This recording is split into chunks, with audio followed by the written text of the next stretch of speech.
DETV Sports Update is powered by DART, Delaware's transit service.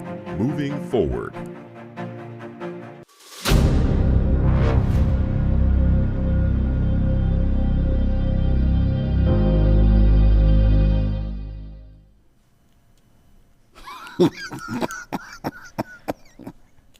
And there it is, a week removed now from the Kansas City Chiefs hoisting the Lombardi Trophy for the second consecutive season. Welcome into DETV Sports. Nick Alessandrini, two-man desk tonight as we are phoning in our man Jason McCall. Matthew Maurer sitting across from me tonight here in our Wilmington studios. And we didn't get a chance to talk to Matt the Monday after the Super Bowl of his beloved 49ers. We will talk about that today.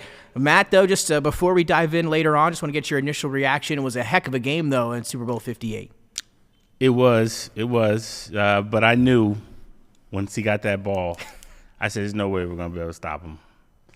I mean, I'll say this. We said it here that he's in that top 5 discussion. Honestly, I think at this point he's in the top 3. The guy is unbelievable. I mean, I couldn't even be mad. I mean, they tried as much as they could, and I knew that he was going to be Mahomes, and he was going to do what he does. And unfortunately, that's what happened. And I think missing Dre Greenlaw was massive because they just kept picking on the kid that replaced him at the linebacker to guard Kelsey. And after that happened, I mean, and I still think even with Greenlaw, I don't think it mattered as much. I think Pat Mahomes is just that good. So hats off to him. And again, we'll have time in a little while to dive in deeper to Super Bowl 58, talk a little bit about Pat Mahomes, that GOAT status we'll touch on there. Jason McCall, how you doing? And Monday night, once again, not here in the state of Delaware, but he is joining us live via Zoom. And Jason, where are you at tonight? I'm at an undisclosed location tonight. Well, Jason, I'm sitting in your chair here. I'm not sure which camera to look at here. I think it's this one to my right. It's new for me now sitting over here on this side of the desk. But Jason, initial Super Bowl reaction, we're going to dive in there. We've got a lot to talk about tonight, including NBA All-Star Weekend, the game yesterday. We'll get all our thoughts on that, as well as some other news in the NBA, some college basketball here as well, and, of course, some NFL news since the last time we all had a chance to talk. But, Jason, initial reaction to what you saw on Super Bowl 58 here. Pat Mahomes is a GOAT. I said this on the show a few weeks ago, and I got a lot of flack in the comments about me calling Pat Mahomes a GOAT, and I responded to every troll individually, and he proved himself again. So 49ers couldn't close the deal, fourth quarter overtime, and it happened again. Same scenario 2019, and it happened again. And again, I want to say, Jason, I just want to take this time to apologize to number 15 of the Kansas City Chiefs, Patrick Mahomes, because 3 people here on this show picked the San Francisco 49ers, 2, albeit by double digits. So apologies to Patrick Mahomes and the Kansas City Chiefs as they do take care of business and get the victory in Super Bowl 58. So let's jump into the NBA, Matt, and we're going to start with NBA All-Star Weekend. It all started Friday night with the celebrity game. Not sure if you caught any of that. You were Jason. And then it went transition to the events on Saturday, the skills competition, 3-point contest, the dunk contest, and then a little Stephen Curry and Sabrina Ionescu going at it one-on-one in their 3-point contest. As Matt Chase said, we're going to get his thoughts on all that as well. And then last night, a record of points, 397 scored in the All-Star game. The East All-Stars put up over 211 for them. They beat the West 211 to 186. So a lot to unpack over the weekend of All-Star Weekend in Indianapolis. Not to mention, Matt, the LED court that we saw all weekend. Mixed reviews from the players and fans on that. But let's just start with your opinion here, and we'll get yours next, Jason, on the All-Star game itself. Right, this year they went back to the East versus the West for the first time in some years. Adam Silver over the summer was very adamant about making a change that made this game competitive. He thought that they were on the right track of doing so, and you could tell he had some visual frustration last night during that trophy presentation. Just your initial thoughts on the NBA All-Star game. Trash.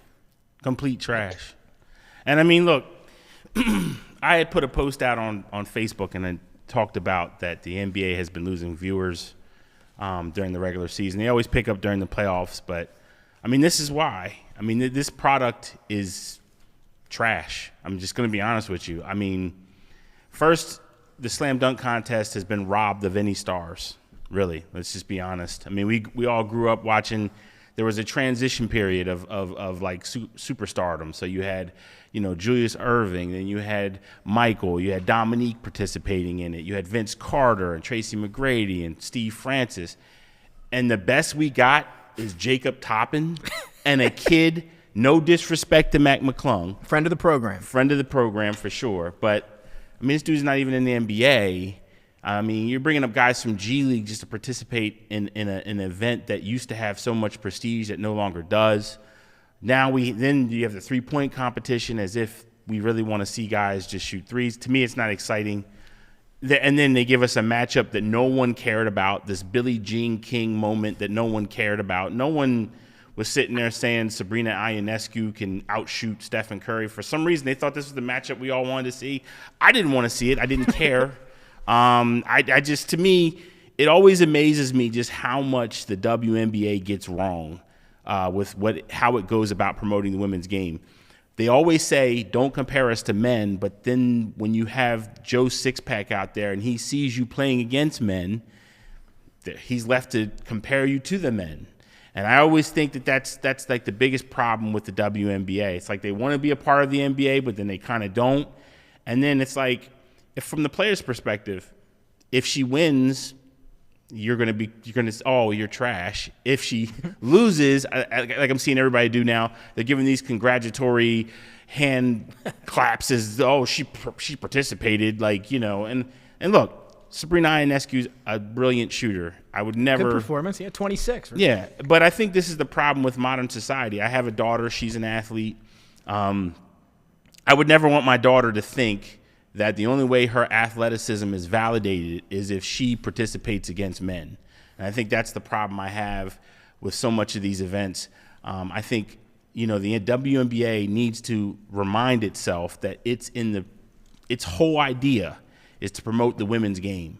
I don't know how much more we're going to do this thing where we're going to take side by side and go with the NBA and participate against the NBA players. I just don't know. That's not the competition. That's not the game you're selling. You're selling women's basketball. So I get frustrated about that. And then, with this crazy, corny, trash game that's the All-Star game. I mean, look, man, at this point, it's becoming like the Pro Bowl for the NFL. It's like, why are we here? Why are we watching? Worse. Why do we care? It might be worse. It really might. And the Pro Bowl was bad to begin with. Yeah. It's just, to me, it's like, what are we doing? We got Karl Anthony Towns dropping 50 points. Karl Anthony Towns, look, man, that guy he's trash. Trash for Cat. I'm just going to keep it real. He's an all-star like Jamal McGlure. I'm just going to keep it real. Jamal McGlure? I have no love for Karl Anthony Towns. If Karl Anthony Towns was as good as people make him out to be, the Minnesota Timberwolves would be doing something more than what they've been doing for the last 5 years. And we'll find out. And like you said, he always puts together some good regular seasons. Correct. When they get to the playoffs, we'll see if he can come up big in those moments. That's where the big question marks are there. But Matt's right. He did have 50 in that game yesterday. Talking about the dunk contest, Jason, as Matt was talking about, 2 of the 4 guys were G Leaguers in the dunk contest, Mac McCall and Jacob Toppin, as Matt mentioned. Then we got Jaylen Brown, and I'm forgetting who was the fourth. Exactly, you're forgetting. That's my whole point. And Jaylen Brown, let me tell you something. But before you go in on Jay, I want to say I give him props for doing it. Right, he was the only All-Star to do the dunk contest since when? Have we ever had an All-Star like that participate in the dunk contest in the last however many years? I guess that's why he got the points. I tell you what, it damn sure wasn't his performance. It was terrible. I mean, I don't know what he's doing. I mean, he's dunking with gloves on and like the left hand. Everybody knows he's been exposed for that left hand, and he showed it off. It was so bad. And Jacob Toppin got robbed. Let me just say that. I mean, his one dunk was better than all of Jaylen Brown's dunks. I'm just saying, like it's bad. Well, let's go to Jason now. Jason, you're obviously a Celtic fan, Mr. Celtic here on the show. A little bit your thoughts on Jaylen Brown, but overall All-Star Weekend in general. Again, I turned the game on. I wanted to check it out last night, but had to quickly turn the channel after the first quarter. To speak about Jaylen Brown and the dunk contest in general, I agree with Matt's sentiments 100%. Dunk contest is a joke now. Again, shout out to Matt McClung, again, a friend of the show, winning it back-to-back. But when your stars don't compete, I mean, you're not going to get the same level of traction and from the audience or from the players themselves who are watching it. Jaylen Brown's performance. The best dunk he had was a tribute to Terrence Clark. I give him credit for that. Other than that, didn't like the dunk contest at all. Again, the All-Star game is a complete joke. No defense is played. There's no reason why 148 threes should be attempted in a single game. How many half-court shots did we see yesterday? My goodness. 148 threes were attempted in that game. 148. They were knocking them. They were not. They were scoring some points. I think it sums it up yesterday, Jason. If I think it sums it up perfectly in watching Luka. I don't know if you watched some of the game, but watching Luka participate yesterday, he was firing up shots from the opposite foul line. I mean, he was turning the ball over. I mean, that shows you how much those players actually care about a game like that. Yeah, and the MVP, Taylor shot a three-pointer from the half-court line, and it went in. But it just shows you how the lack of interest in actually playing a real game. I mean, we had stars of stars playing in an All-Star game prior to this, and you would have to go one-on-one to see who was the best. We actually had to play defense in the fourth quarter. You got off first, second quarter with doing little tricks and dunks and stuff, but we knew when it got to the end of the third, going to the fourth, it was mano a mano, best of the best. You had to run actual offensive and defensive sets to win the game, and right now it's a complete joke. And like Matt said earlier, this is worse than the NFL Pro Bowl. I mean, I'd rather not have the All-Star games going to continue to look like this, honestly. Yeah, Adam Silver not happy about that yesterday. So I obviously anticipate some changes coming. Will they work?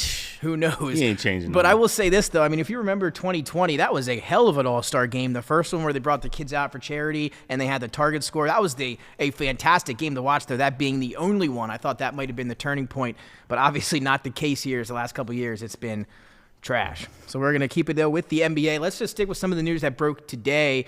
Brooklyn Nets not having a great season as it stands this year, coming in led by McCall Bridges, a Villanova product. But they relieved head coach Jacques Vaughn of the head coaching duties today. Assistant coach in with them for some time under Steve Nash.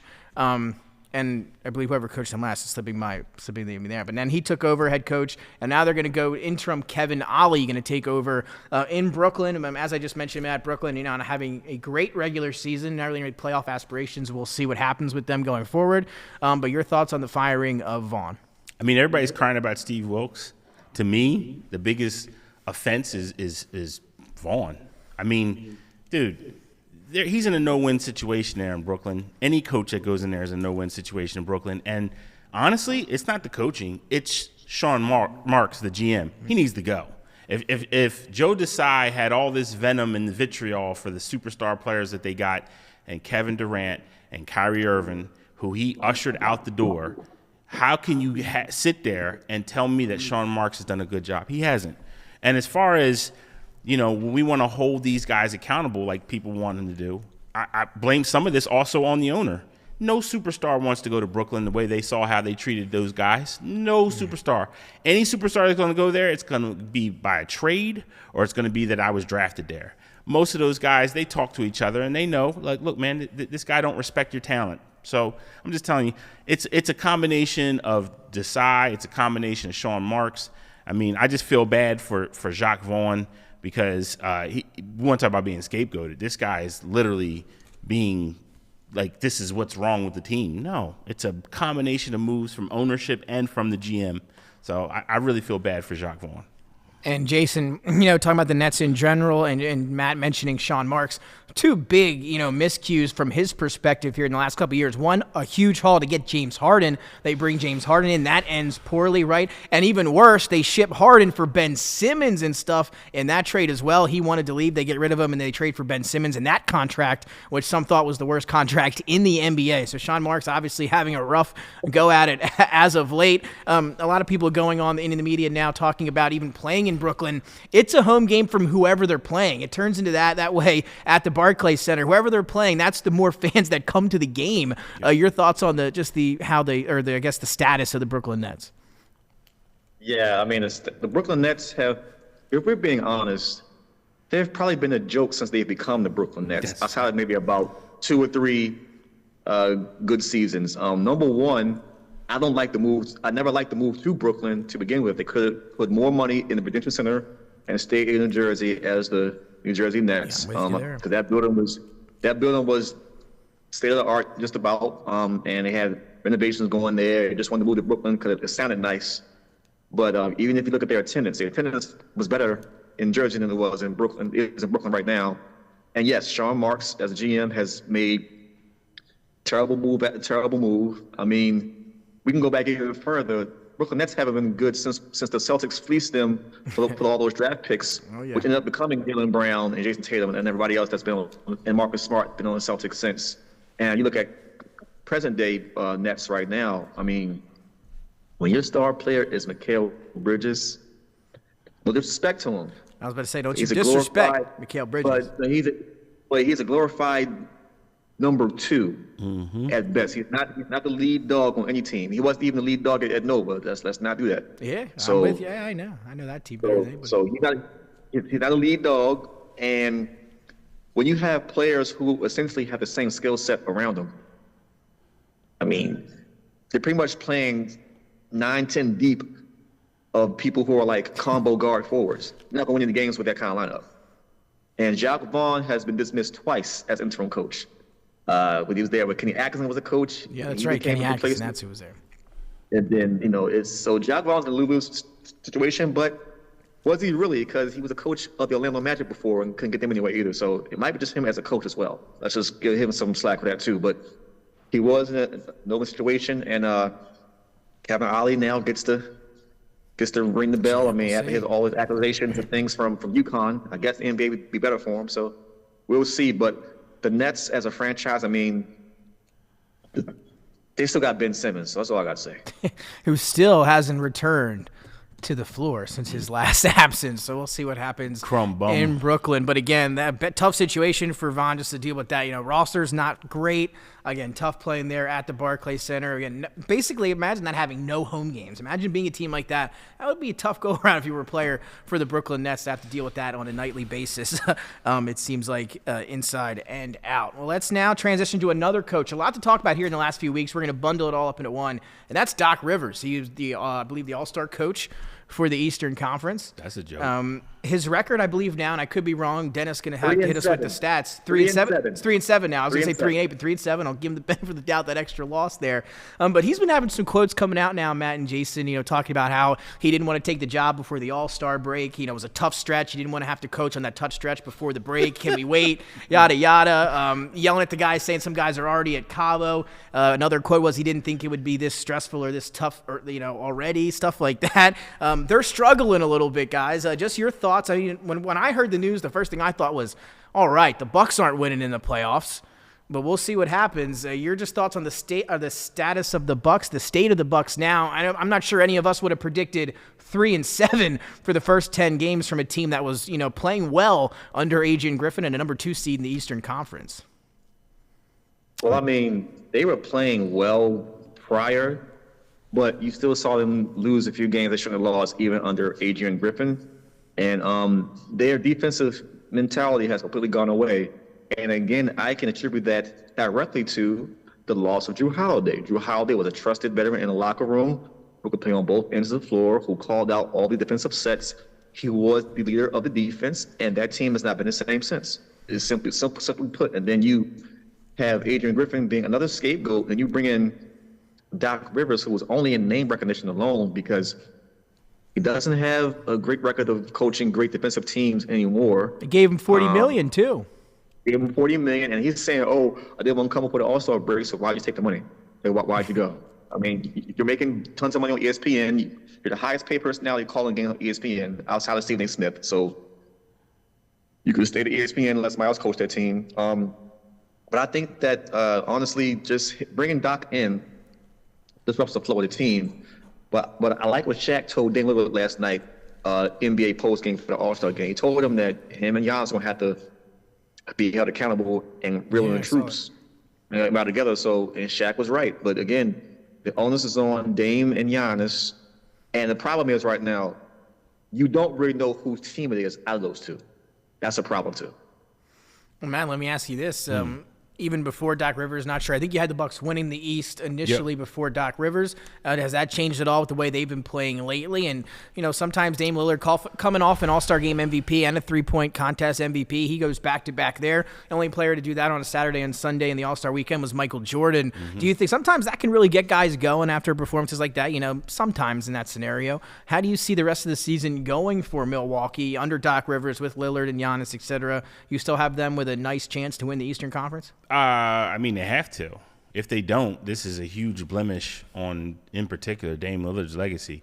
I've always thought Dame Lillard was a little overrated, and, they had listed him as a top 75 guy. If they don't do well and they have supposedly 2 top 75 guys, I don't care what anybody says. It's a glaring on Dame with that. Dame has for years talked about how he doesn't have anybody. Well, he's got somebody. He's got a guy that's had multiple MVPs, Defensive Player of the Year awards. Finals MVP? Yeah, so, at this point, bro, the ball's in your court. You got to do something. And I also say I agree with Jason with Jrue Holiday, and also will say that there's one other person missing, and that's Middleton, who's had really struggled with health. He kind of bailed Giannis out at times with his ability to create shots. But, he's definitely regressed. I don't know if he can ever get back to where he was that one year. Yeah. They've got some – and they tried to get some answers with that with Malik Beasley, who they picked up, but that just hasn't been the guy. And I think – and I hate to even say this because I think he's a glorified goon, but Grayson Allen – losing him has hurt them too because he's been great in Phoenix. Defensively, he gives you some toughness. He'll punch somebody, So yes, he will. I think he's a hacker, but nonetheless, it works. Well, Jason, what do you think of the Bucks? I know obviously your Celtics, number 1 seed in the East. They've had the best record throughout the year for the most part, and we'll talk about the Celtics in a little bit. But your thoughts, and I'm sure you're lucky to have Jrue Holiday as a Celtics fan too during this conversation. But how do you see the Bucks doing in the East come playoff time? If the Bucks do not win the East, it will be a horrible season. It will be like the year with the Nets, 2018, 2019, with a couple years ago with Durant toe on the line. It'll be that devastating of a season. You have those 3 and don't win anything. It'll be just as bad as that, maybe worse. But the Bucks just have to play deep. Their main problem is defense. We know they can score. They average like 120-something points a game. Scoring is not their issue. They don't stop anybody. Yeah, and that's for sure. They don't stop anybody, and that could be an issue come playoff time. We'll see if that's the case. They got some time left though to kind of clean things up with Doc Rivers. But again, I never understood why coaches will go out and say some of these things. Doc Rivers has been, very vocal with how he feels here in the last few weeks. So we'll see how that benefits or doesn't benefit the Milwaukee Bucks going forward. A few more topics here on the NBA. Let's talk now quickly about the latest MVP straw poll, the new rule implemented this year. You got to play at least 65 games. So Joel Embiid has been most likely, or I guess I should say, eliminated from MVP contention. But the first poll came out, and leading the way, Nikola Jokic in the survey, followed by SGA, Shai Gilgeous-Alexander. Giannis comes in 3rd, Luka 4th, Kawhi 5th, and then Jason Tatum all the way down at number 6. So, Jason, I want to start with you here. Just your initial thoughts on the MVP straw poll. Did they get it right? And a lot have been talked since this came out. It's been on Jason Tatum, number 1 team in the league, having another pretty good, obviously I should say really good year, but 6th in this MVP straw poll. He says it's because of his performance in the finals a few years ago. He says that's kind of stuck with him, and it shouldn't. What do you think there? I agree. Until they win the title, he will be thought about as, not the number 1 candidate. But truth be told, the biggest travesty is not having Ant-Man, Anthony Edwards, in that top 5 for MVP voting right now. If you were to ask my vote for today, I wouldn't give it to Joker. I would probably give it to either SGA or Ant-Man if we're going to be talking about best player in the league. And I would put even Tyrese Halliburton should be higher up on the list too, if we're going to go about players like that. But definitely for sure, without question, SGA and Ant-Man should be higher on the NBA straw poll list for MVP, so they did not get it right. Not at all. Matt, your thoughts on this one? What do you think about the top 5 and beyond, I guess I should say here? They're going to give it to Jokic this year. I think. You really think so? I mean, that would be, again, 2 in a row. Then obviously a skip last year would be 3 in 4 years, correct? Well, everybody was a crybaby last year when I told everybody, I have posts to back it, that he wasn't going to win a 3rd one, just because there's no way that's going to happen again. And he was arguably having a better season than he had when he won his first two. Correct. So I think there's some people that believe he should have another MVP.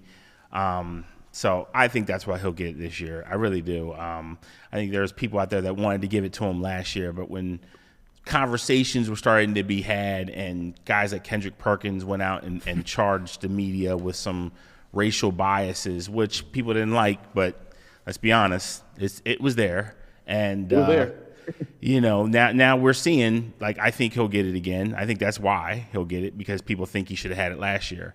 But as I said before, you're talking about a league that didn't give Michael Jordan 3, didn't give LeBron James 3. I don't know how you can then turn around and give Jokic 3, and he's not even close to those guys. That's why I said it, and people don't like to hear that, but I don't care. He's not close to those guys in their prime. So they didn't get 3. I don't know why Jokic would get 3, and that's basically what happened. So we saw that play out last year. So I think he'll get it this year, because I think there's going to be some voters that feel like they have to make it up to him. And again, I think a lot of people feel the same way about Denver this year as they did last year, right? They kind of knew, like, show us in the playoffs. They had a great regular season, and then they came to the playoffs. They run their way through the Western Conference, through the finals, and take home the trophy. But they lose some guys last year, Bruce Brown Jr., being one of those guys. Christian Brown has not played as well as he did last year. They've been struggling to find some of those rotation pieces. Peyton Watson's been pretty good for them out of UCLA for them this year. But the stats, when looking at it, next gen, et cetera, they're not where they were statistically last year. They're sitting here at the 4 seed, still 36-19. So are they the same team? I'm sure we'll find out here in the next, month or so, but they're sitting at that 4 seed. If they were to make their way back up and, maybe get a 1 or a 2 seed, I think then Jokic, definitely could bring home that third MVP. Oklahoma City, though, sitting there at 37-17. If they somehow are able, they're a young team. If they can hold on to a 1 or 2 seed, and I think SGA continues to play the way that he plays, I'd be I'm all in on SGA. I think he could take it home as too well, Jason. Yeah, he's leading scorer in the league. They have the most exciting team in the league right now. They're second in the West right now. Yeah, we'll see, and that's going to be it, right? Can they stay up there, right? And we're going to find out. And if they are, he's going to be a legit candidate. I think they can. Honestly, I think it should be between, again, SGA and Anthony Edwards. Those are my top 2 for MVP discussion this year. What they're doing with their teams, if we're prioritizing winning, which is what it normally is, and then the best talent on the team, then how can it not be those 2 for 1 and 2 in the MVP voting right now? And we'll find out. It's going to be a fun next couple of months to determine who's going to be the MVP award winner. But just quickly, while we're on the topic of awards, we're going to get through another one quick. Let's talk a little bit about Rookie of the Year. Victor really coming on late. Struggled a little bit through his rookie campaign. He said with the speed of the game, etc. The handle still hasn't been great for him. Pop played him at point guard and shooting guard in the backcourt for the first however many games of the season. Now they finally got a point guard on the floor with him in Trey Jones. He's been a lot better playing a natural big position for San Antonio. But this was all Chet Holmgren at the beginning of the year. He's been phenomenal as well. Victor has now taken the lead from Chet in terms of the Rookie of the Year odds. How do you guys feel for the Rookie of the Year race? Matt, we'll start with you there, and Victor basically versus Chet. And is there another candidate who's going to be those two battling it out? It's going to be Victor's award to win. They want to give it to Victor. They wanted to give it to Victor as soon as he was drafted. That's very true. But do you feel the same way? Do you feel like he's going to have earned it if it comes to the end of the year? He's been playing a lot better now recently, but if Chet's been really good, too, for the number 2 team in the West. See, my Spurs didn't get any better. They're horrible this year again. Yeah, see, that's always been my thing with Rookie of the Year award. So, I was one of those guys that thought Carmelo Anthony should have got it over LeBron James. But I knew they wanted to give it to LeBron James. Yeah. And I think that's the problem with Victor. They don't look at impact. They look at you. Marketing? How the how the league wants to brand you. Yeah.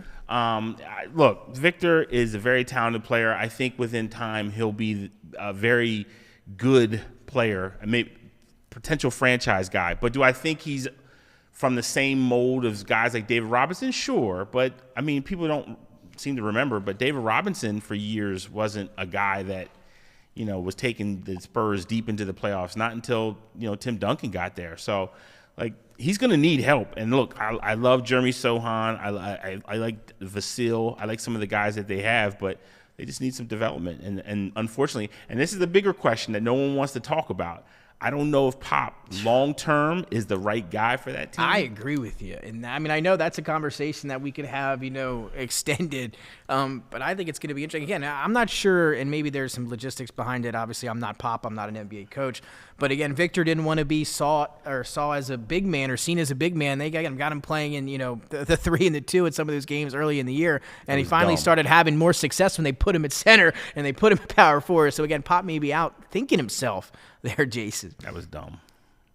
Yeah, I mean, he's 7'4"? How are you not a big man? Like, what kind of who says that? Like, if you're 7'4", just by walking on a court alone, you are a big man. So there's no need to question who you are, your size, like that. But I agree with Matt. I said it before. I really don't think Pop is the guy for this rebuild. I think Pop's one of those coaches where he doesn't have the time or energy to coach the youth anymore, the rookies, young players. I think he's one of those coaches who needs a veteran-laden team and can kind of guide the egos and all that stuff around now. But to go back to your original question, who should be the rookie of the year? I think they should be co-rookie of the year. I think I'm thinking about this like 95 all over again with Grant Hill, Jason Kidd. I mean, I think these two should both be rookie of the year and share the trophy.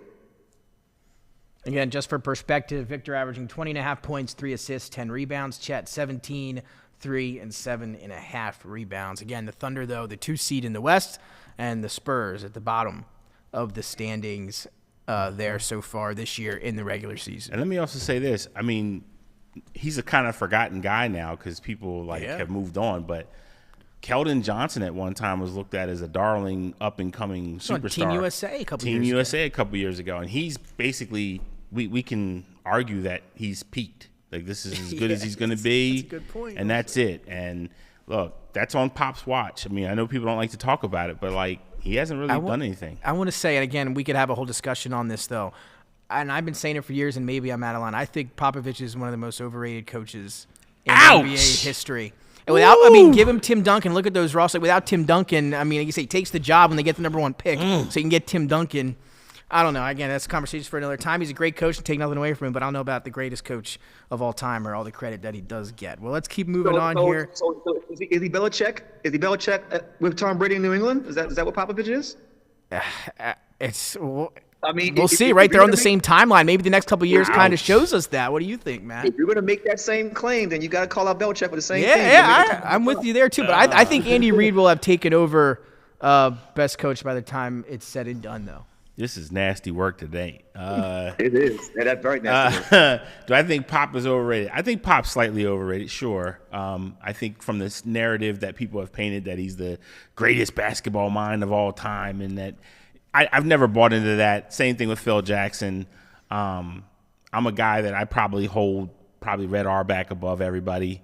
But, at the end of the day, that's so long ago, people aren't going to remember that guy. But look, Red Auerbach to me is probably the GOAT, followed by probably Phil Jackson, and then probably Pop. I don't have Pop on the untouchable stage that most people do because, look, his crown jewel of his career was when the Spurs beat the Miami Heat, and they literally shot like almost 68% from the three-point line. I mean, it was crazy. 2013. Yeah, it was crazy. I mean, it was unrepeatable. Oh, was Tony Parker the MVP? Yeah, it was like Villanova versus Georgetown in 1985. It was like, bro, like you guys are just on fire. Yeah. So it's like, look, man, I don't know how much real that is, but look, I give the guy credit. He won with the talent he got, and look. The Spurs, got to give him credit. They found Tony Parker 29th overall, Manu Ginobili 58th overall, and then they found Kawhi 15th. So they've made some great picks. Yeah, they got chose Victor number 1. So again, they got fallen into some good picks too as well. The Spurs there this year. So we'll see how they do. Again, Victor's impact not as felt so much in the win column, but again, stats are looking good for him as of late. I want to get your guys' quick opinion before we get into the big Super Bowl review here as we close out the show. Purdue goes down over the weekend. Ohio State fires their head coach. A big win for them over Purdue. Again, UConn now the unanimous number 1 this season in the new polls. Is Purdue, once again, guys, quickly a fraud going into the NCAA tournament? We're going to fill out our brackets here in a month or so. Just your thoughts on Purdue. Are they a team that you're avoiding when you fill out your brackets when you see losses like this? Yeah. Yes. Yeah. To be honest, yeah. And look, they've had some guys that have tried to step up and be better. Fletcher Lawyer, he's definitely stepped up. And then you have like Lance Jones, who's done well, but like it's Zach Edey or nothing. That's pretty much what it comes down to with them. So. And again, Coach Painter and them known for not excelling there in the tournament, a first-round exit out as a number 1 seed last season. So we'll see if they can. Jason, any? I know you don't agree with them. You've been pretty good at picking some of those finals. Gonna be a first or second round exit for them this year. Second round exit. Ouch. Second round, first last year, so improvement for Zach Edey and Purdue. Matt, last question here, and sum it up for you shortly. Draft, just kind of your thoughts on Zach Edey as a pro prospect. I don't like him as a pro prospect. I think he'll go high because I think this draft is horrible. It's been that's the word on the street. This draft might beat the 2003 NBA draft in terms of, and not by talent, but by how many international guys went in the first round. It would not shock me if we see 10 guys in this year's draft. I mean, we're seeing teams at the trade deadline that had picks, in later drafts, or swapping draft picks as part of the packages just so they can get a draft pick in a later draft and give another team an earlier first-round pick in this draft just because the draft is supposedly that way. With that being said, though, we have our Dennis's question of the evening here on a Monday, 2 weeks after the Super Bowl. Let's see what Dennis has for us. It's going to be nasty work. Watch. Here. Should the NBA get rid of this 3-second violation? How about this one? Absolutely. And Matt, go in. Give us your thoughts on that. Well, I mean, look, Adam Silver basically did this on an interview with Kevin Garnett where he basically opened up and for the first time was totally honest that people like me have been saying for years, and that is the NBA has done everything they can to juice the basketball, like baseball did with the rubber center. Basketball has done this supposedly. Let's put allegedly. Yeah, allegedly. But the NBA did not allegedly take away hand checking. The NBA did not allegedly take away the 5 seconds. Now it's 3 seconds. The NBA has done everything they can to make the game less physical, make the court way more wider, and make points way more easier to obtain in this era, which is why people don't like to talk about it, but this era, you have, I think last year I checked, there were, this is going to be crazy, there were, I think, 48 different players that scored 20 points or more. That's the most we've seen ever. I think we had 10 different players get over 60 points last year. Yep. So what we're seeing is unprecedented. We've never seen this. And people love to say, it's the skill, it's the skill, it's the skill. It's not the skill. It's the fact that the game has been opened up and guys are now in positions where they're just coming down the court and they're throwing up threes. So saw it last night. Yeah, we saw that in the All-Star game. Now, people are going to say that's skill, but it's also because the handicap the defense has now is the worst it's ever been. I mean, they basically can't really do anything now at this point in basketball. So, look, if they took out the 3 second and made it back to what it used to be, we might be able to see some big men play. We haven't seen real big men play in well over a decade plus. But, again, Adam Silver, who talks about he's unhappy with things, he's lying. He's not unhappy with things. I think he's unhappy with things from the optics because he can't get on national TV and say that the game is great. But this is what he wanted. He wanted the league to be soft. He wanted guys to be able to get their shots off and do whatever they want to do. And it's working. I mean, we have guys that come down now. I mean, Karl Anthony Towns dropping 50 points a game is just – it's crazy. But this is where we're at. Jason, what about you? I mean, again, I think we're on the road tonight. Just ditto again. I mean, the NBA's game has become just chuck and duck. You shoot a three, you run backpedal, fake like play defense, ole, go to the basket, get the ball back, run down, shoot a three again. The rules are definitely towards the offensive player, and you negate people for their defensive prowess. I mean, the best teams now in the league are able to guard at the perimeter, and that's really it. Once they get past the perimeter, it's fair game again. Like, there's no defense being played. So, and we're in the era of people passing up open layups with threes. I hate it with a passion when somebody drives to the basket, have a layup, and they kick it back out for a three. As a person who played basketball as a kid and who has watched the game for a very long time, we would have got yelled at, benched, kicked off the team for doing that. That's this. Some stuff we just can't do, and that's one of those things on the basketball court you can't do. I will never pass up a layup for a three, number one. And just the overall speed of the game is actually too fast. It's too fast now. I mean, players going up and down, like I said, just jacking up threes and no real defense. I mean, you can hardly play zone now in the NBA because everybody's going to shoot anyway from the outside. So it's like, what do? And there's no real fouls being called. And when the fouls get called, everybody's soft and crying about got smacked too hard. I mean, they wouldn't have lasted a single day in the era of the 80s or the 90s, for that matter. But yeah, the game is way too soft. It's too fast.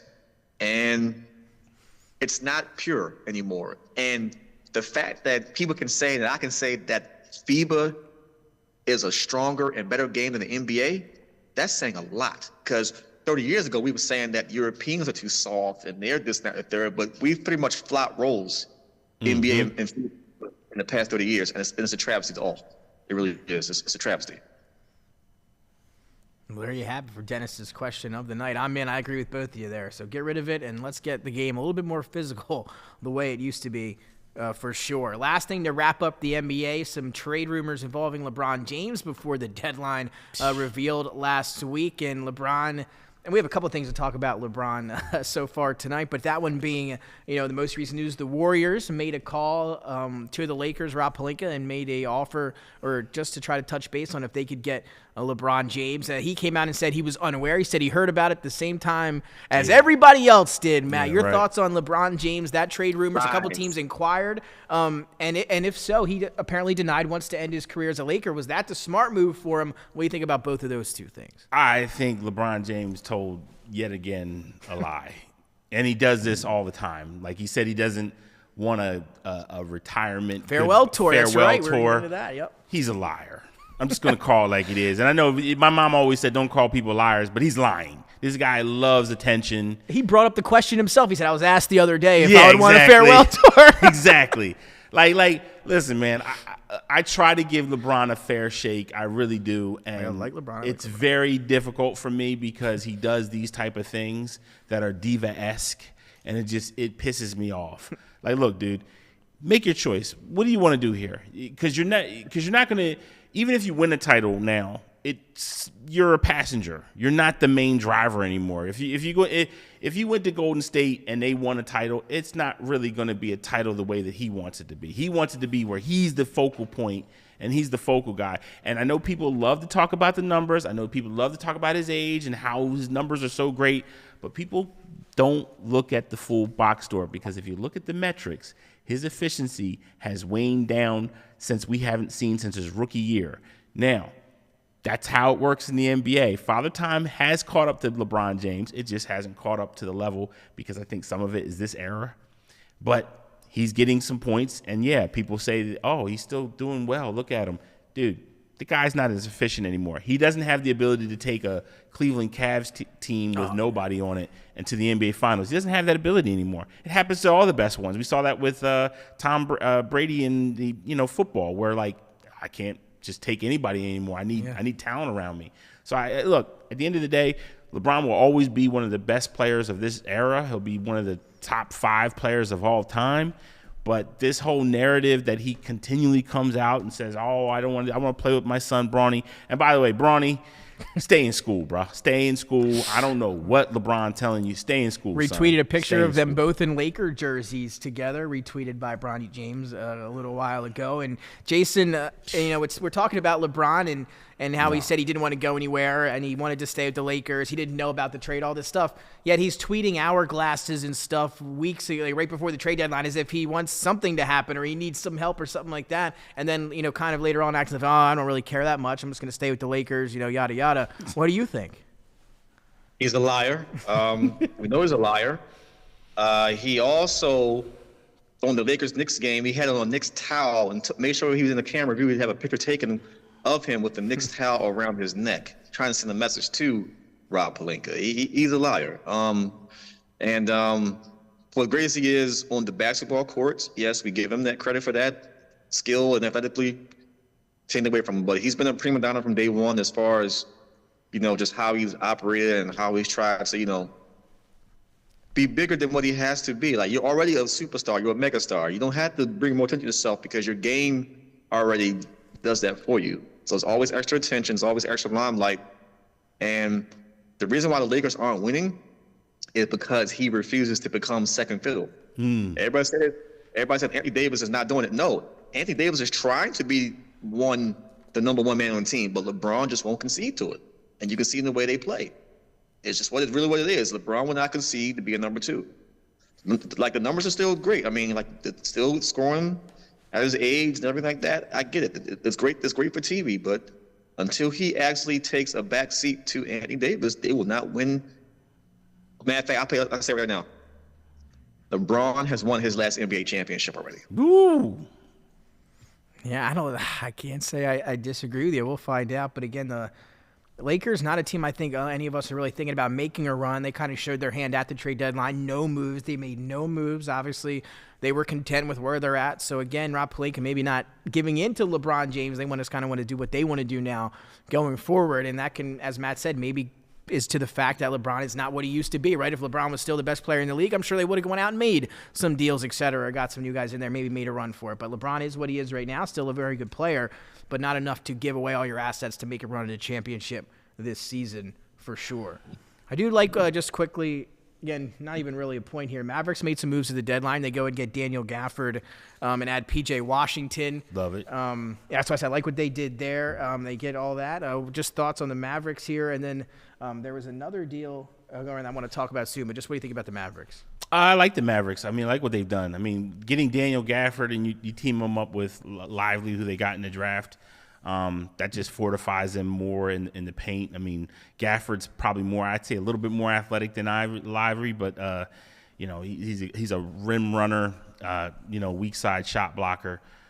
Really like that fit for them. And he gives them some toughness in the post that they haven't had in years, since Tyson Chandler, I'd say. Champion. Yeah. So they're getting some good pieces around Luka, but kind of like we just said with LeBron James, Luka also has this problem too. He has to decide if he wants to win or if he wants the numbers. And I think sometimes Luka gets a lot of love because he's Luka, but at the end of the day, he's got a lot of James Harden to his game, and that hasn't always translated into wins. Jason, a quick looking at the play-in now. You've got New Orleans sitting at the 6th seed. Then the play-in, you got Dallas 7, Sacramento 8, Lakers 9. The Warriors really hot right now, sitting at 10. Any of those teams you think that could make a run in the West? Dallas, I like that. Again, I love Gafford and P.J. Washington. Not even Gafford, P.J. Washington. I mean, Dallas has a better roster than what people think. I mean, obviously, the Grant Williams experiment didn't work out too well, but still get a P.J. Washington and Daniel Gafford out of purgatory, where he was prior to come to Dallas. I mean, those are two very solid pickups. People who actually play defense. We talk about defense at a premium in this league, and you have two people who actually can defend. And like Matt said earlier, Luka is going to have to decide: is he going to be Melo? Or is he going to be somebody else? Because right now he's an international Melo. Numbers are great, but what have you done in the playoffs? So I mean, I like him. That's not any shot at Melo at all, but what did you do? Yeah, I like those moves for Dallas as well. Again, they were in talks for Kyle Kuzma. I was on the brink of a deal, but Kuzma electing to stay in Washington, D.C. Again, a very interesting story in The Athletic about a direct conversation with Kyle Kuzma, and he gave everything, spilled everything on. He had the choice, yada, yada. He decided to stay in Washington. I think it benefits the Mavericks, who get Gafford and P.J. Washington instead of Kuzma going there. I think they're better off that way. Oh, yeah. But Kuzma now said he wants to stay and build something in Washington, D.C. Again, just quickly, not that major of a storyline, but what do you think about that Kuzma decision? Honestly, I can't blame Kuzma for that. One, the money's there, but number two, he should be built around in Washington. They haven't done it yet. They've done a piss poor job of it. Oh well, they're horrible. Because you haven't gotten anything back for Bradley Beal. You made a couple of trades you shouldn't have made. Got Jordan Poole. Jordan Poole. That experiment is a complete disaster. But Kuzma is still young enough to be better than what he is right now. I mean, it's not like I don't think he's peaked yet, if we're going to be honest. Well, in Washington, maybe we'll see if he can get back to what he was doing. And that's Matt, what he said, Jason, just to stop you real quick. And again, going back to the story in The Athletic, they quoted him as saying, hey, I'm a championship player. I've already won a championship. Kind of just what's next for me is, building a team, I guess, like you said, around him. What do you think about those comments? He's already a champion. He doesn't really care about anything now. Matt, I'll argue that the Lakers still miss him right now. Oh, yeah, sure. I'll make that argument right now because he's that 3-and-D player that they don't have. They've been trying to get ever since. More of the 3. Yeah. No, I think, look, the Jordan Poole thing is what look, they got to get rid of him. That's what the Warriors were saying last year. They did it. I mean, I took a lot of flack because I hated that draft pick when he came out of Michigan. And look, egg on my face, he did way better than I thought I could have anticipated. But one of the big things that I had on him that I didn't like was his immaturity. He was super immature. Shot selection, everything. Yeah. I mean, there were things that he would do during the game, and this is with Beeline was there. He would go off script. He would pout. He would do all sorts of things. That body language just didn't look good. So I really thought he was going to be a second-round guy, if that. Yeah. Mm-hmm. So when the Warriors took him, I said, man, I don't like that pick. So, but look, to his credit, he definitely turned it around. But what gets you does sometimes happen later on in your career. And what was the red marks about him coming out of Michigan have definitely reared their ugly head in Washington, because I got to be honest with you, I don't know if he has the professionalism to really match what he did in Golden State. And again, you could see some of those. You talked about the negatives of Jordan Poole, negatives of his game. Those are, all when you get drafted to the Warriors, who again still had that, dynasty of a team. A lot of that can be hidden, right? When you're playing with Klay Thompson, Steph Curry, Draymond Green, and he played well with those guys. But again, he was always a gunslinger. We're seeing that especially here in Washington. Again, they're 9-45. That's the second worst record in the league. Just one more win than the Detroit Pistons, who have 8 wins, and we know how bad of a season that they have had so far. So we're going to move on and finally finish up with the Super Bowl here. Closing thoughts on anything else NBA related, guys, before we move on? I'm good. Yeah, we touched a lot there. All-Star Weekend, though, remember, was horrible. Trash. Yes, this past weekend. Well, let's get to it. Super Bowl 58. Again, we apologize, unable to get together last Monday to recap it directly after we gave Matt some time to heal. A week here as we are now ready to discuss this one. Again, 3 people here picking the Niners by double digits. I don't hold it against Matt because he's a Niners fan. I expect it. Jason, I expected different from you and Dennis. Again, the disrespect to Patrick Mahomes, but they get the job done. 34 of 46, 333 yards, 2 touchdowns, 9 carries for 66 yards. Had some big runs, including the big 4th down in the overtime. Picked up that first down that led. Again, the 49ers a 4th down away from being a Super Bowl champions. KC fumbled the ball 5 times in this game. They recovered 4 of them. That was a big thing there. San Francisco fumbled twice. They lost both, turned the ball over. Those ended up being costly there. Mahomes, now we talked about his GOAT status. But, Matt, I just want to get your initial thoughts here on the loss. What were you kind of thinking immediately following that game in overtime, a tough one? Your thoughts on the way Brock Purdy played, and also Kyle Shanahan and some of his decisions there in that game. Well, let me just say this about Brock Purdy. Brock Purdy deserves an apology from a lot of different people. Cam Newton, I don't really have a problem with what he said because I actually agree with what Cam Newton said. The issue I have about the Brock Purdy slander was people were saying, well, this is why he sucks or he's not that good. I mean, the kid against the number 2 ranked defense didn't play bad. He played very good. I don't think that anybody, if they were being honest, said that's why we lost is because of Brock Purdy. I don't think anybody can say that statement. To be honest with you, what got us killed is the little things, special teams. Yeah, special teams. That blocked field goal, Moody did not kick high enough. And look, those little attention to details. Luttrell, the rookie from the cornerback that we have, who if he was on my team, if I was running the team, he would have his clothes on the street right after the game. But nonetheless, somebody else's clothes were on the street after the game. And let me just say this about Wilkes, because I think a lot of people are saying like, oh, he's being scapegoated because they lost. And again, just to clarify, Wilkes was fired the other day as the defense coordinator of the 49ers after that Super Bowl appearance. I don't think he was fired because of the loss of the Super Bowl. I think it just exacerbated it. I agree with that. Anybody who saw in the regular season, there were times in which the defense was inconsistent. It was not consistently good. That's why we went out and got Chase Young, because he was not scheming like DeMarco Ryans was to be able to get certain guys off. And we'll touch on him later. Yeah, we'll touch on him later. But without a doubt, Wilkes struggled at times. In the playoffs, we were getting burnt by the Packers. We got burnt by the Lions. The offense had to come to the rescue on both those. Now, I'll give him credit. Towards the end, He kind of got it right with the Lions towards the second half. But, look, the first half, he got destroyed. I don't care what anybody says. They destroyed us on the defensive side and the offensive side. So, at the end of the day, I'm not saying Wilks should have been fired. I probably wouldn't have fired him if I was him. But this is the other thing that people don't understand about the NFL, and I think they shortchange it. I don't know what this guy is thinking. I'm talking about Shanahan and Lynch. They could be sitting there saying, oh, we like a different guy to play the defensive coordinator.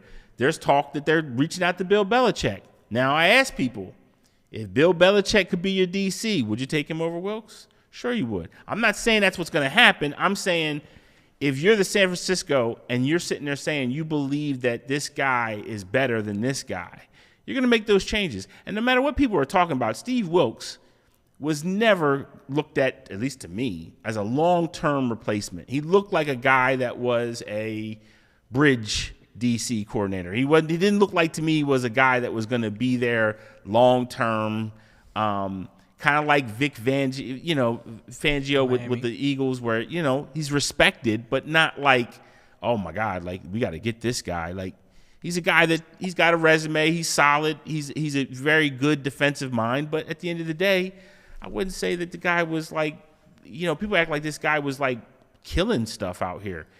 Defense was porous at times. It leaked.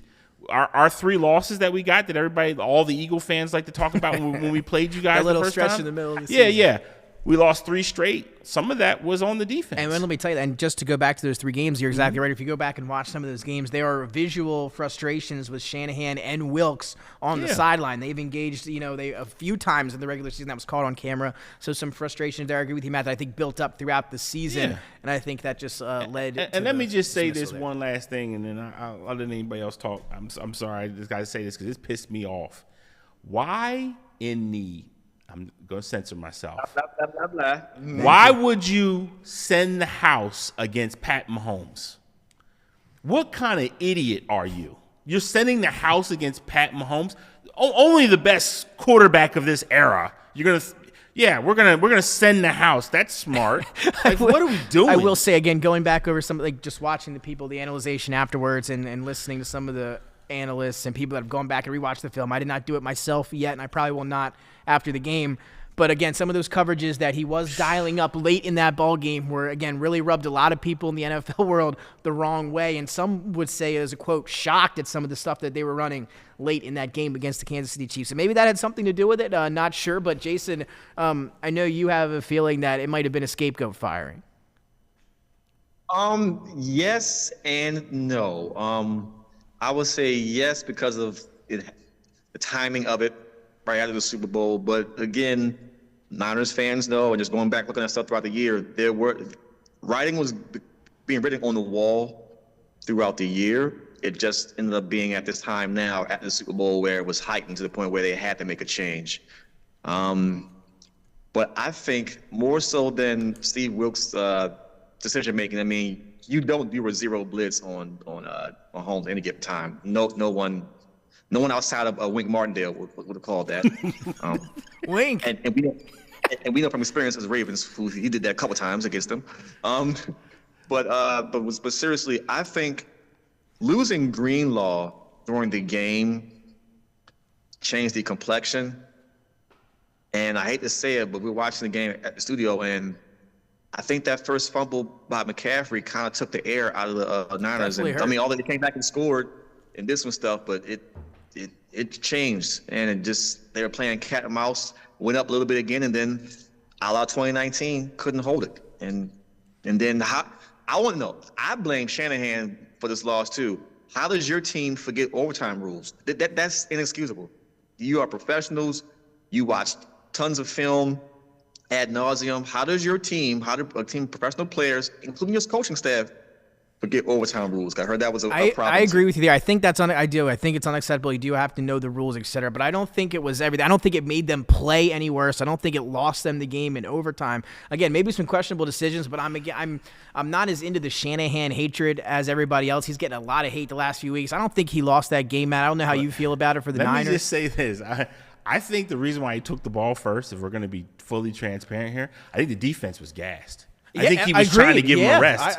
That's something that's actually not a bad decision in time, because that could be it, right? If you would put your defense right back out in the field against Mahomes. Yeah, I think they were gassed, honestly. I really do. I think they were gassed. I think he was trying to give them some rest. I really do. I know people, are like, to your point, are saying that Shanahan is a choke artist and everything else. And look, I'll be frank.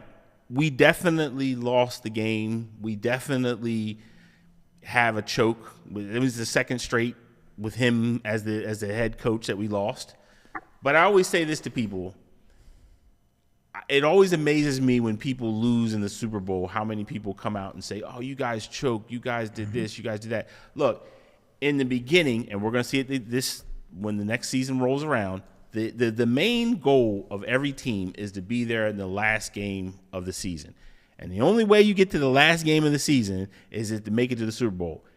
After that, it's in God's hands and fate and destiny and whatever you may believe in. But that's what happens. So I would rather us lose in the Super Bowl, and I'm not taking any shots at the Cowboy fans, but I love y'all. Y'all can't compare us. Okay? Oh, no, come on. We have been to the Super Bowl. You guys haven't been to the Super Bowl. Have they sniffed the NFC Championship lately? I'm just saying, because I had people come out.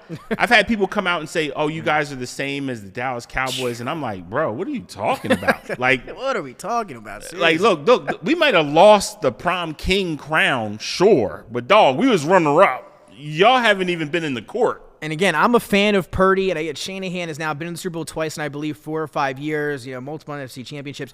His numbers are almost identical to Andy Reid with the Eagles before he went to the Chiefs and won his Super Bowls. Again, Shanahan's a young coach. Andy Reid had the same exact thing going for him, and now he's going to be in the discussion for the greatest coach in NFL history. So we'll see how that goes going forward. I talked about Chris Jones was my X factor. He had the big play in that game late, unblocked. That was the biggest miscue of the game for San Fran, was it unblocked. Chris Jones comes unblocked and disrupts that pass from Purdy. Ended up, of course, leading to the loss there. But just another thing in terms of Shanahan, he's been take nothing away from Purdy. I said it earlier in the beginning of the season on this show. You can go back and say, I'm a Purdy believer. I think he's a good quarterback.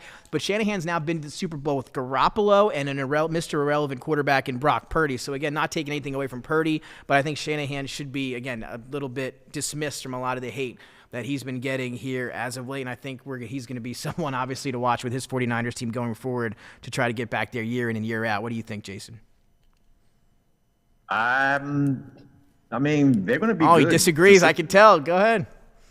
No. I mean, the Niners are going to be good consistently, but they had to address the secondary in the offseason. The secondary has to be addressed, and I think they need one more linebacker. Yeah, again, if you go back and watch the mic'd up of the Super Bowl, some great stuff that you can catch on the NFL on YouTube. There they have the whole game mic'd up. Again, tough moment when Greenlaw tore that Achilles running off the sideline. You get Shanahan mic'd up. You get Warner, who was right there with him, mic'd up after it. So it was a rough situation there. But again, the Chiefs come out on top, an overtime win for Mahomes. But again, whenever you put the ball in his hands, as Matt said, in clutch time, you kind of just have a feeling that he's going to make the final play and the right play. But before we exit out of here, let's put up some odds for the Super Bowl for next year. They've come out already. And San Francisco 49ers are once again the favorites at plus 500. They told this to Mahomes in the Super Bowl post-game press conference. Not much to say from him on the matter. They are, though, the Chiefs second at plus 750, followed by the Ravens at plus 850, the Bills at plus 1,200, and then the Lions at plus 1,200. Bengals right behind them at plus 1,400, and then the Eagles and Cowboys at plus 16. So they are a ways down the road there, though. Just your initial reactions to this list. Matt, the Niners, once again, the favorites to take on the championship. You agree or disagree? Disagree. We got to make some changes. We like the Eagles are waiting on Kelsey. Now we don't know anything yet. There's not like it's been rumored, but Trent Williams is getting long in the tooth. I mean, we got Kyle Juszczyk who's getting long in the tooth. I mean, those are two guys right there that could definitely retire at any moment. I agree with Jason. We definitely Ayuk's a free agent, right? I think Brandon Ayuk's going to be a free agent. That's a big one, all pro. And so is Jennings. Jennings will be a free agent. I love me some Jawan Jennings, man. So we got some problems. We got some problems. Jason, what do you think? Who should be the favorite next year? You already know who I'm going with. I'm sticking with my squad, man. Oh, but I'm talking about you can't statistically have them, you think, as the Vegas odds. Do you truly believe that they should be the favorite coming into next year? Yeah. Oh, I have to disagree with you on that one. After what I saw once again from the Ravens in the playoff, they're a top 5. I have them exactly at number 3. I have no problem with them being at that 3rd spot. I think I should go with the Chiefs, though. How could you not have the Super Bowl champion? I mean, outside of the Chiefs, obviously, the Chiefs should. Okay. Chiefs, okay, yeah, okay. Outside the Chiefs, okay, that makes you a little bit better. Until you, and again, I'm going to say it here. I think again the AFC kind of got off the hook this year with an injured Joe Burrow in Cincinnati. I think once Joey Cool comes back next year, I think the Bengals are the only one that's proven that he can beat Patrick Mahomes. I don't know, man. He's got some losses too. No T. Higgs. Yeah, we'll see what happens there. They got some losses. Yes, they do. So he's going to have to stay healthy. That's a whole other issue. But we'll see if the Bengals can do that going forward. Well, we're able to hit everything tonight, guys. Anything, closing remarks? And I'm going to start here because I've got something the last 2 weeks that I've been fired up about. Thursday night, February 8th, the NFL Awards, I believe in Las Vegas ahead of the Super Bowl. It's supposed to be a fun, action-packed night filled with some great, awards, speeches, and some winners. Well, we've had a few shocking defeats, and one of them was the coach of the Houston Texans, DeMeco Ryans. Again, losing Coach of the Year to Ryan Stefanski and the Cleveland Browns. And let me just say this. DeMeco Ryans, the first coach in NFL history in his first season with a rookie quarterback, also in his first season, obviously, to win the division. Let me remind you, last year the Texans were the worst team in the AFC South. They had the number 2 overall pick in the NFL draft. And this year, they won the division. It is a regular season award, as they're supposed to say, right? Obviously, because if it wasn't, the Texans welcomed the Browns and beat them down in the playoffs. So obviously that wasn't the case, because if it was, DeMeco Ryans would obviously be the clear winner. I guess it wasn't good enough to go from worst to first for the first time in NFL history like that with a rookie head coach in the AFC North. I mean, phenomenal. They won the division, beat Jacksonville, who won the division last year, the last week of the season, in magical fashion. They catch him crying, in the locker room, embracing C.J. Stroud and the team, and then he comes up and loses to a 5 seed, a Cleveland Browns team that doesn't win the division, doesn't have a home playoff game. They got to go on the road, and not to mention this, Stefanski wins the award for the second time. He's already won Coach of the Year. He won it 2 years ago, and now he wins it this year. Again, I'm just having trouble fathoming how DeMeco Ryans loses this Coach of the Year award. I've been mad about it for 2 weeks. Doesn't make much sense to me. I don't know what the Browns got going for them there, but they steal that award. Myles Garrett somehow beats T.J. Watt and them for the Defensive Player of the Award. And then Joe Flacco family love him, Delaware Blue Hand. Joe Flacco wins Comeback Player of the Year over DeMar Hamlin. So that's 3 Browns. Not sure what Cleveland has on the NFL or the AP committee who voted, but Stefanski is not the Coach of the Year. One person left DeMeco Ryans off their ballot completely. Stefanski won by 1 point. So some person has something against DeMeco Ryans. Not on the ballot at all in the top 3, which caused him to lose this race. An absolute travesty, one of the biggest robberies in NFL history. DeMeco Ryans should be your Coach of the Year. What do you guys think? Mic drop. You said it all. Yeah, yeah, nothing else to be said. Yeah. That's it. That's it, man. I agree. All right, what do you guys want? Closing remarks from you guys here as we close out on a Monday. Yeah, I want to say this, man. Like, look, the NBA, I love you. I've always loved you. Loved you since I was a kid. Jordan, Magic, Bird, but I gotta be honest with you. Something off, man. Something's off with this game. We all know what's off with this game. We all know why you made it this way. Because, well, let's just be honest. Because you wanted the European players to come over and have more success. Okay?